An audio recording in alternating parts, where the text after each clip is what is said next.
Welcome back to another episode of Knicks Morning Koffee. Well, I guess today could have almost been, it would have been bittersweet. Now is sweet after that comeback last night. So, we're going to talk about the trades that we almost really didn't make. But last night's game, the Knicks, they reminded us yesterday of why we love them so much. I mean, the way they came back from that game, I knew they would fight back, but the way it was looking, the way Randall was moving, and then I was just like, this one's not going to happen. So it's going to be back to the drawing board. But, lo and behold, they pulled it out. But what I was most encouraged about was it wasn't so much that Burt went off the way he did. It was the fact that Randall allowed him that space to go off, to have that moment to go off. And then by doing that, quickly came back in and got going. And then now Randall see that, and then he got rejuvenated. Then he came back, and then he pulled it all together. So RJ Barrett would not give up. His frustration in his face. Taj Gibson had to give him the hug. And he was like, gave him the pep talk. Because we see it. I know I'll be watching the game at home, and you can see the frustration on RJ Barrett's face. Like, he really want to win.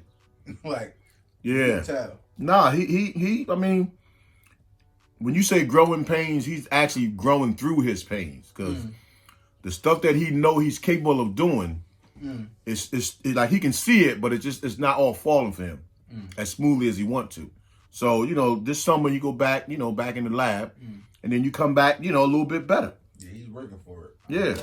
That was I'm telling you, that comeback right there. I mean but that's also a part of the Tibbs effect, that he don't give up. Like, he don't stop till the buzzer end. Like, some coaches might have just threw in the towel, but not him. So, kudos to Tibbs on that win too. I mean, he said it last night. I know I called you. He said he's rolling with his guys, and this is before the trade deadline.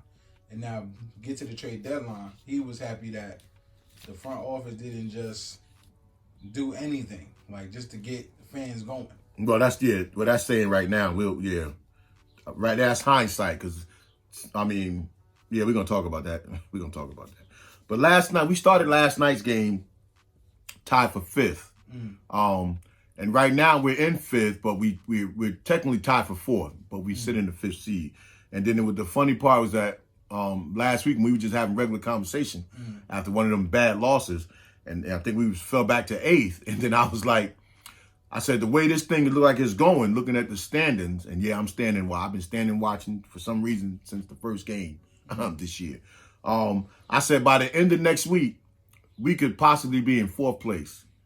And you was looking at me like, nah, but look how it falls.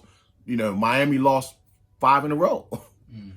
So the Knicks, it's tinkering, because we're still staying with the pack. So we don't know if we're going to pull away from the pack right now. But, my old theory of, be 500 or one up or one down, that keeps you with that flexibility, that you don't get too far. All right, so the NBA trade deadline, we know, was yesterday. There was some movement of some key players around the league, but, not for us. Fortunately, or maybe, I don't know, the Knicks sat that one out for whatever the reasons. We gave up Rivers, and we got back Terrence Ferguson from OKC, and then we got a second-round pick, and then this other kid, Vincent something center from Boston.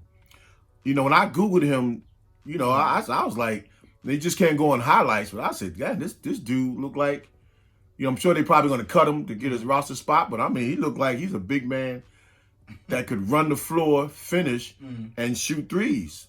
And his body type didn't seem too bad either. So, I don't know, maybe in these situations, he might not be bad to keep around hanging on the bench, for some injuries.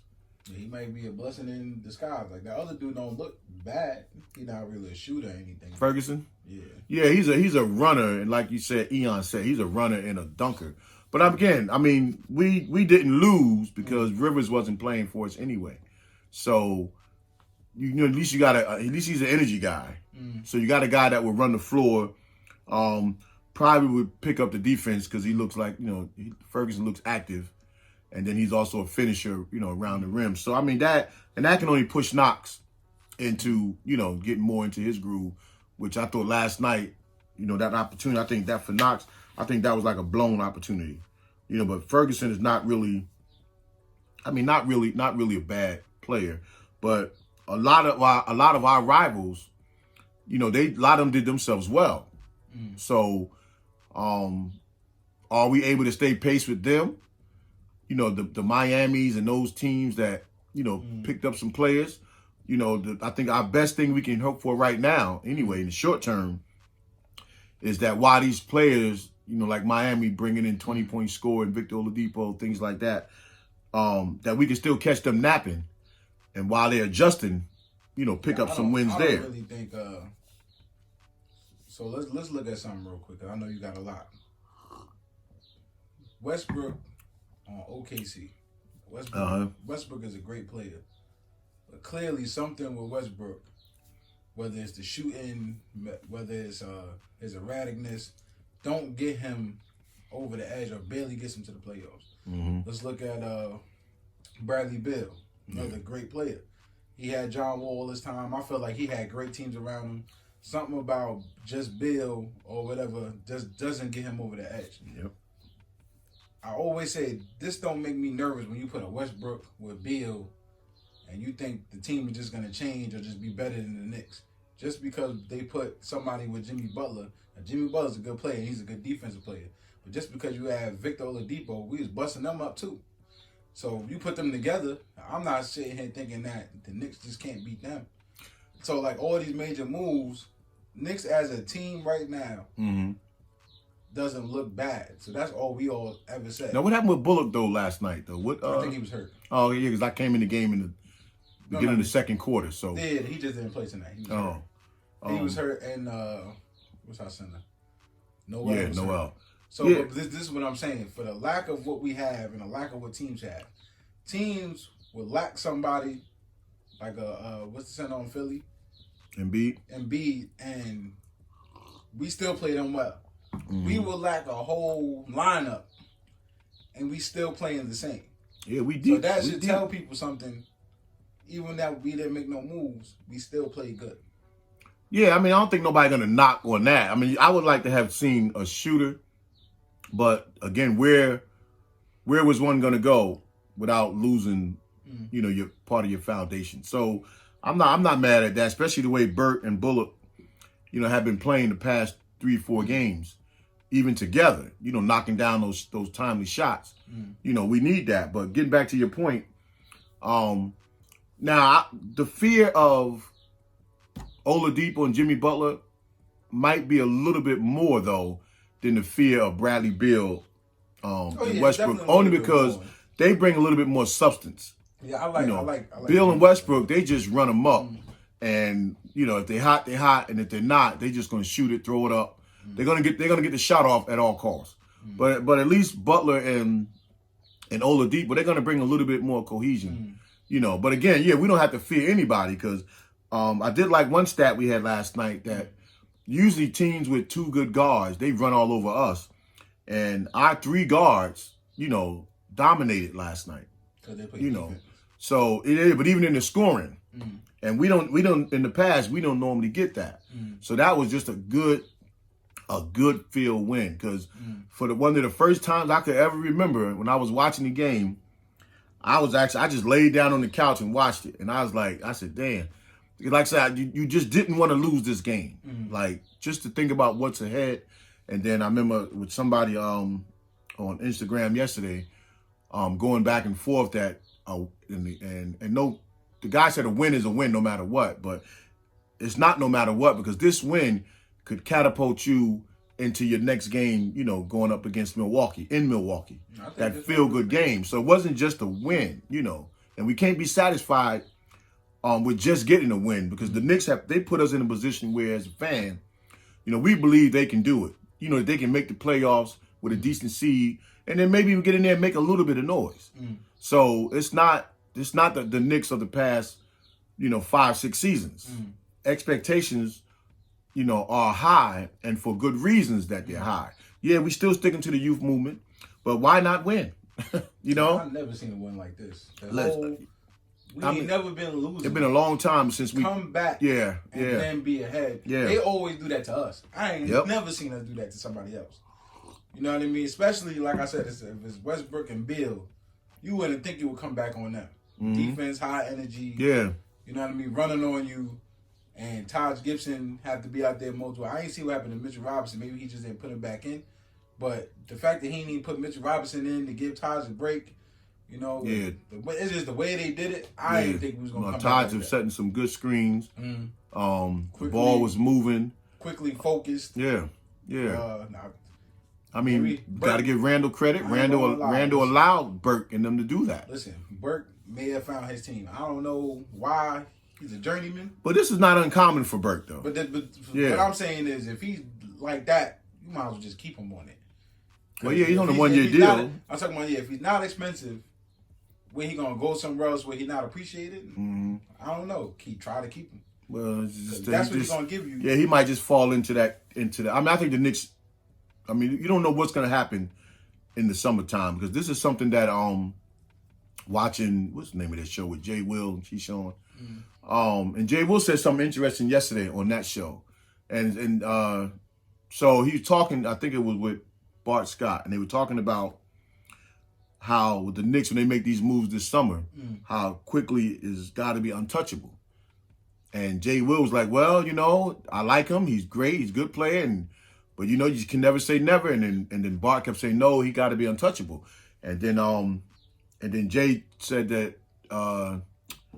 who the Nets gave up, LeVert was untouchable. But when you can get a James Harden, you know what I mean? So all right, so LeVert untouchable. They already got Durant and Kyrie. Well, yeah, but I'm just saying this is how the Nets felt. Like, but what I'm saying, until you get all them guys. Nets is scary. If one get hurt, you ain't got two. When one take a break, you ain't got two out there. I feel like somebody can beat Harden by himself, Kyrie by himself, KD now. If KD's out, well, that's where Nets is easy to beat. But that's where the coaching part will come in, because they still have pieces. Like, if their superstars are willing to play that way, if they willing to share the ball, let Joe Harris and them come off screens. But yeah, they're to the playoffs. They're built on their big three. And Kyrie leadership ain't all the way there, and KD just not vocal enough. Then y'all gonna be saying, "Damn, we just messed up a whole team." Nah, they're gonna go as KD. They're gonna go as KD go.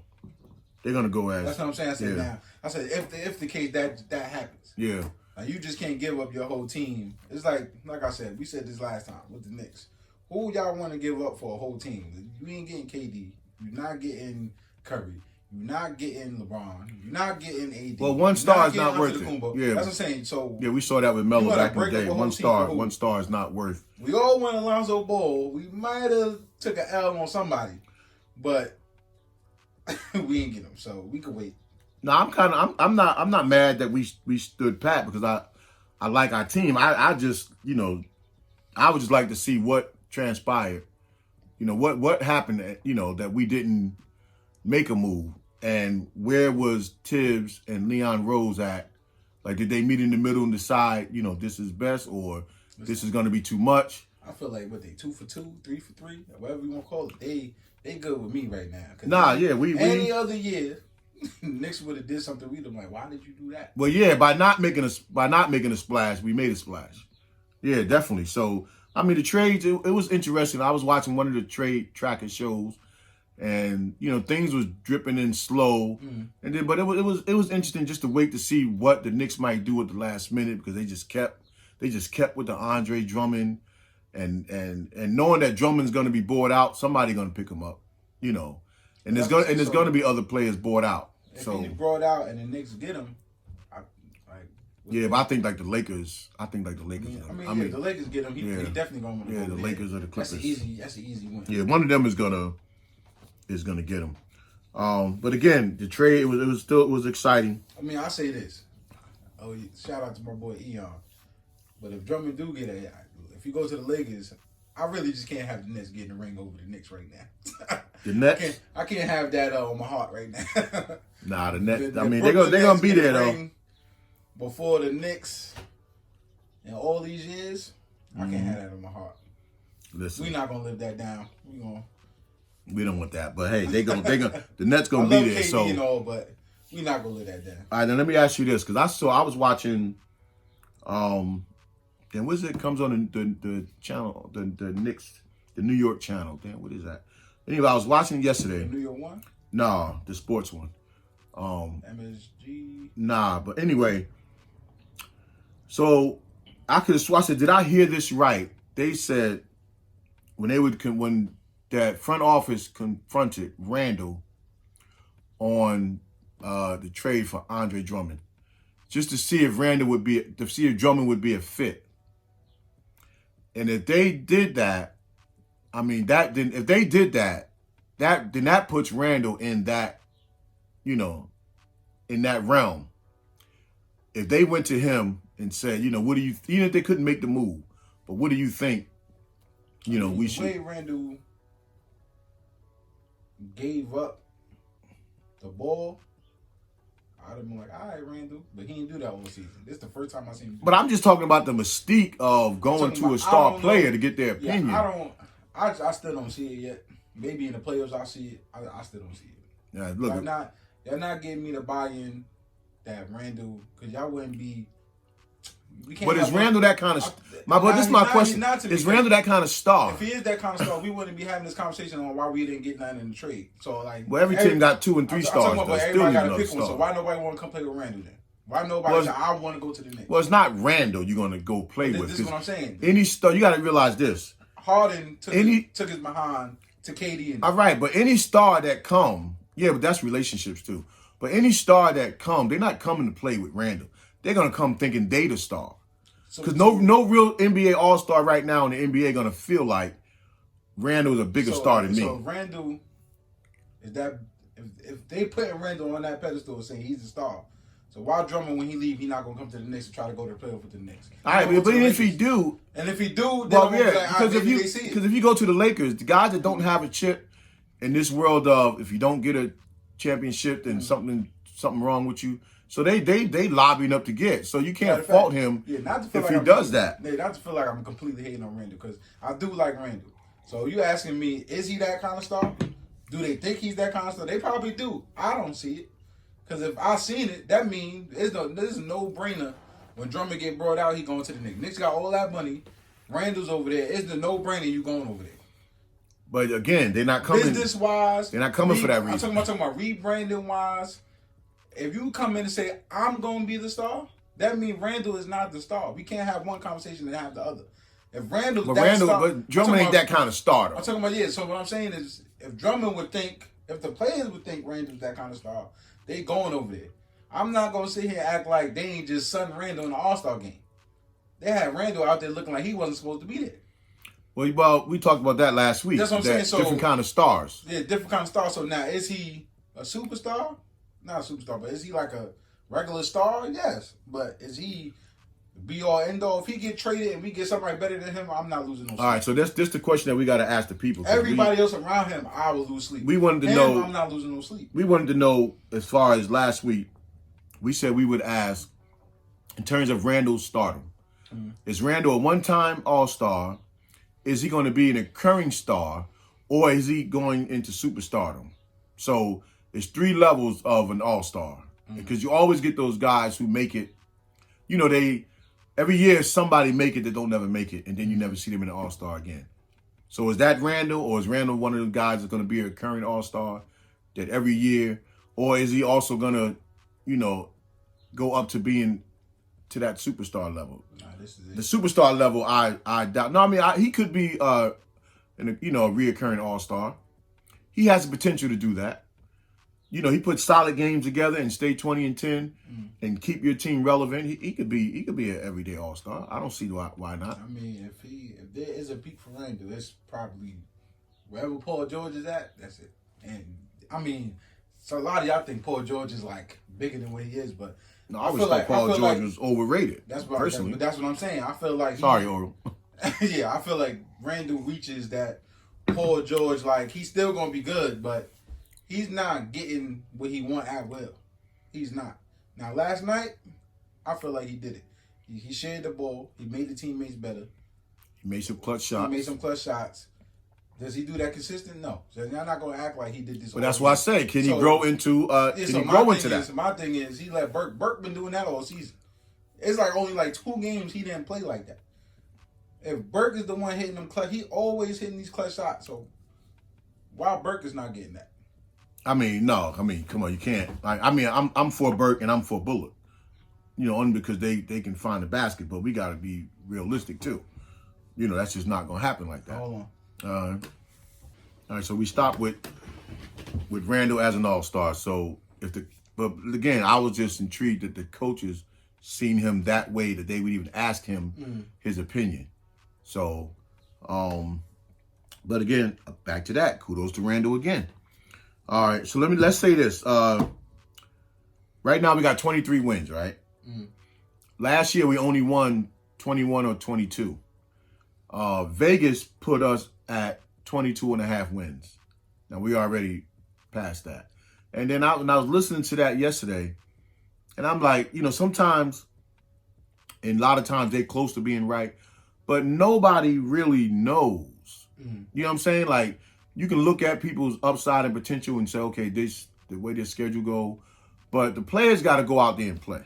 So, there's no experts when it comes to when the ball get tossed up in the air. Nobody knows. Now, if it's a team like you say, like the Lakers, and then say like the team that may be the last in the league, then you could try to say, okay, this ain't gonna go that way for them. But the Knicks superseded where all the writers, where everybody thought they would be, all the big chips, all the ESPN shows, all the sports, nobody believed that the Knicks could be in this type of contention. They didn't think about the tangibles. They didn't think about R.J. Barrett being better than he was last year. They didn't think about when we drafted quickly, like that's what we got. You didn't think about all that stuff. You didn't think Burke was going to keep playing at the same pace. And you didn't think there would be no quit in Thibodeau either. Yeah, Mitchell Robinson playing better. Mitchell Robinson and R.J. Barrett are getting better every year. They not declining. They ain't even hit that rookie decline that a lot of rookies hit. They just playing better.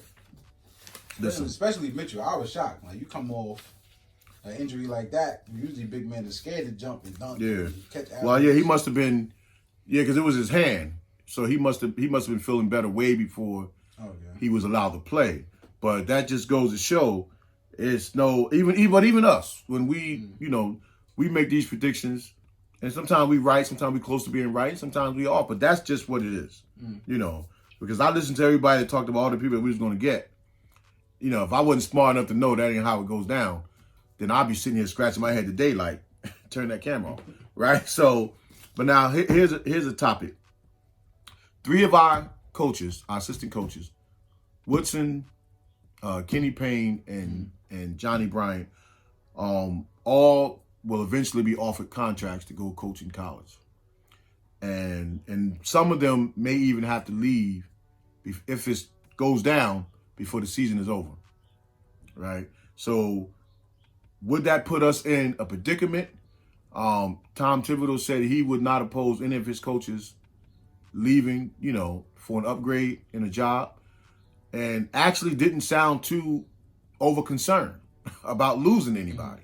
Now, right now, I mean, I would hate to lose Payne, but if you get a head coaching job in college, which seems to be the trend now with people going back that way, then you got to do what you got to do. But I just look at how this could end up be a blessing in disguise. Not if they had to leave before the season was over, but let's say if they had to leave in the summer, which college start recruiting in the spring, so they would probably have to go. But see, we got assistant coaches, and as great as they are, they help the individual game, which is what you need, right? But if Thibodeau could bring in some assistant coaches who can help with the whole offensive game, like Kenny Payne helps Randall and those guys on their individual offensive game. But what the Knicks need right now to go to the next level is we need an offensive game plan.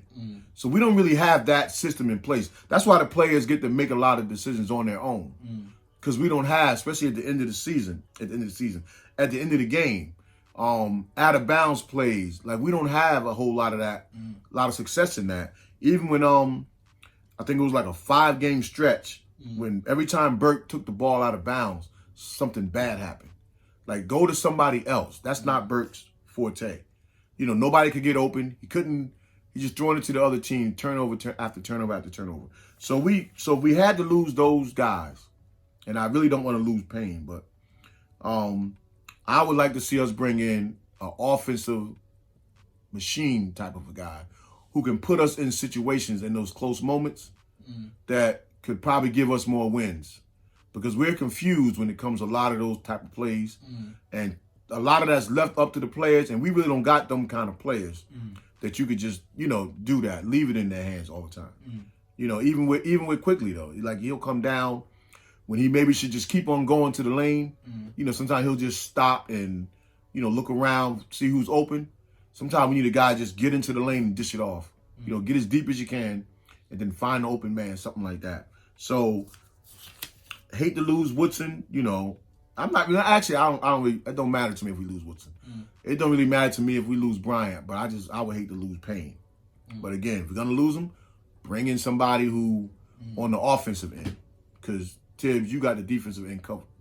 You know, so I don't know who's out there. I don't know if Tibbs even had somebody in mind.